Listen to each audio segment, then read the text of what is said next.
School of ম্যাথের এই পর্বে তোমাকে স্বাগতম। আশা করি তোমরা সবাই ভালো আছো।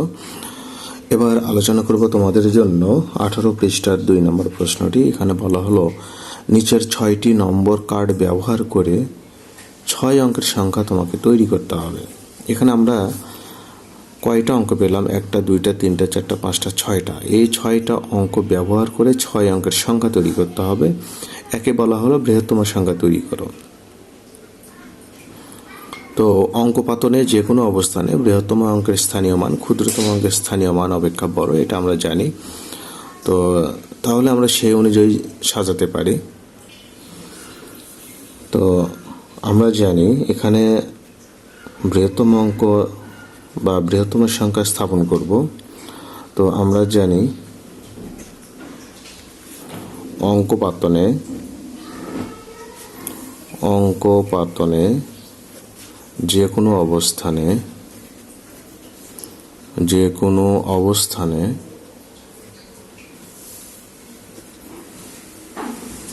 বৃহত্তম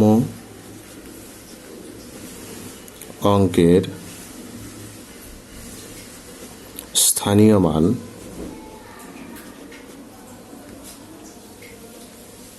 ক্ষুদ্রতম অঙ্কের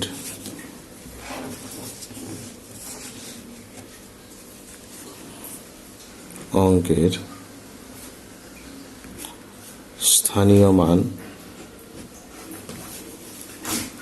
মান অপেক্ষা বড় হয়। তো আমরা এখানে বড় থেকে ছোট ক্রমে সাজাবো।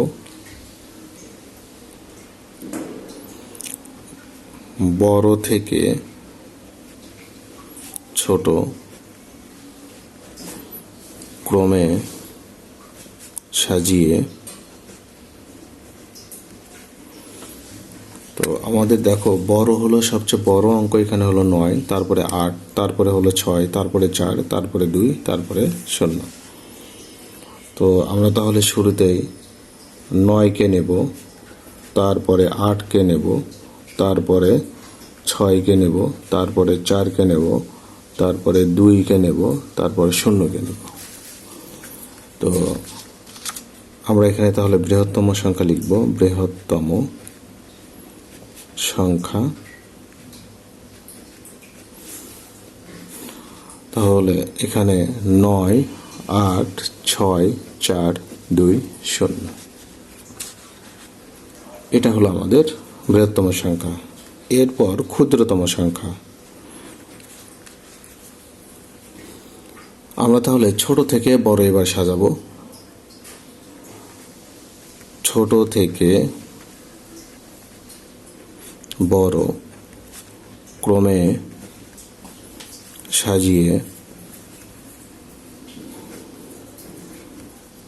সাজিয়ে পাই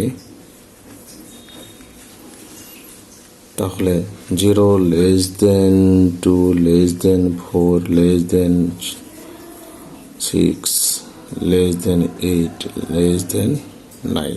অর্থাৎ আমরা এভাবে সাজালাম 0 থেকে, মানে ছোট থেকে আস্তে আস্তে বড়র দিকে। এটাকেই আমরা ক্ষুদ্রতম সংখ্যা আকারে লিখতে পারি। আচ্ছা, এখানে একটু কথা বলতে হবে। 0কে সর্ববামে দিলে এটা একটু লিখে দাও, তাহলে ভালো হয়।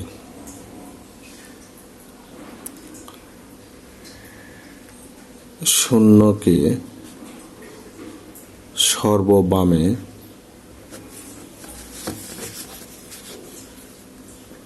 বসালে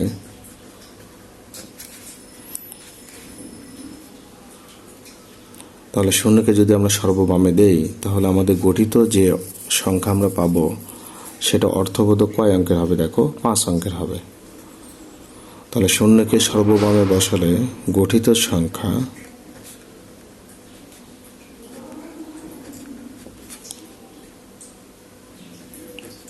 6 অঙ্কের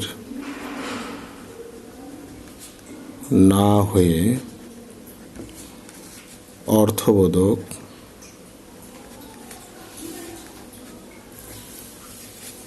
5 অঙ্কের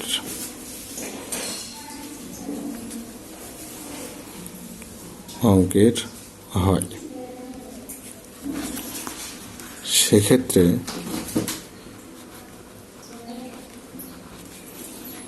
ক্ষুদ্রতম সার্থক অঙ্ক, ক্ষুদ্রতম সার্থক অঙ্ক 2কে, দেখো সবচেয়ে ছোট সার্থক অঙ্ক 2কে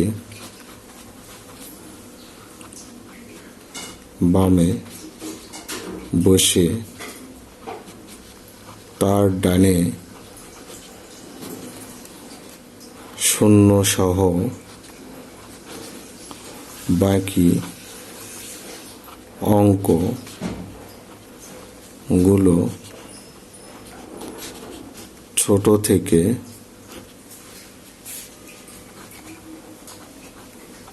বড় ক্রমে বসিয়ে গঠিত ক্ষুদ্রতম সংখ্যা। তাহলে আমরা লিখতে পারি 2 0 4 6। আচ্ছা, আমাদের এখানে একটু ভুল গেল, এটা 8 হবে। 6 8 9, এটা হলো আমাদের ক্ষুদ্রতম সংখ্যা। তো আমরা তাহলে যদি বামে আমরা দেখো শূন্যকে যদি বামে দিই তাহলে ব্যাপারটা কি হয়? শূন্যকে বামে দিলে 0 2 4 6 8 9, এই যে বাম পাশের এই 0 এর কোনো ভ্যালু থাকবে না, তাহলে এই যে 5 অঙ্কের সংখ্যা হয়ে যাবে। তো এই কারণে 0কে 2 এর ডানে দিয়ে বাকি অঙ্কগুলো পাশাপাশি বসে আমরা সংখ্যা গঠন করতে পারি। তাহলে 3 নম্বরে বললো দেখো বৃহত্তম বেজোড় সংখ্যা গঠন করতে হবে, 4 বললো ক্ষুদ্রতম বেজোড় সংখ্যা।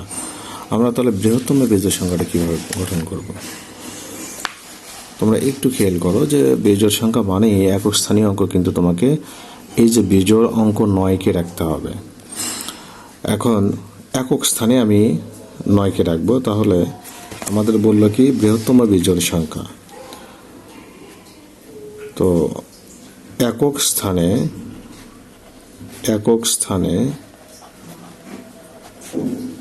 9কে রেখে বৃহত্তম বেজোড় সংখ্যা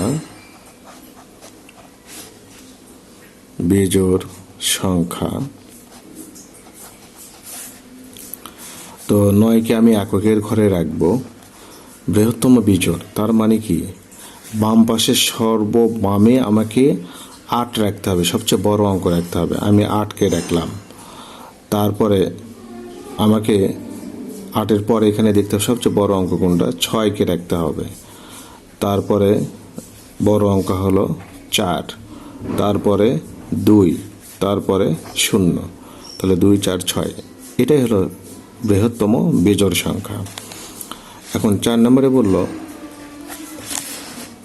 ক্ষুদ্রতম বেজোড় সংখ্যা। আচ্ছা, ক্ষুদ্রতম বেজোড় সংখ্যা একক স্থানে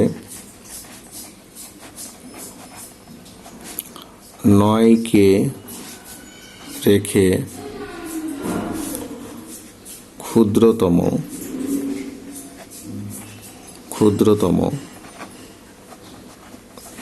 বেজোড় সংখ্যা। তাহলে একক স্থানে 9কে রাখবো, আমরা একক স্থানে 9কে রাখলাম, ভালো। ক্ষুদ্রতম বেজোড় সংখ্যা মানে কি সর্ববামে 2কে দিয়ে তারপর আমি 0 দেব, তারপর আমি 4কে দেব, 6কে দেব, 8কে দেব, এটা হলো ক্ষুদ্রতম বেজোড় সংখ্যা।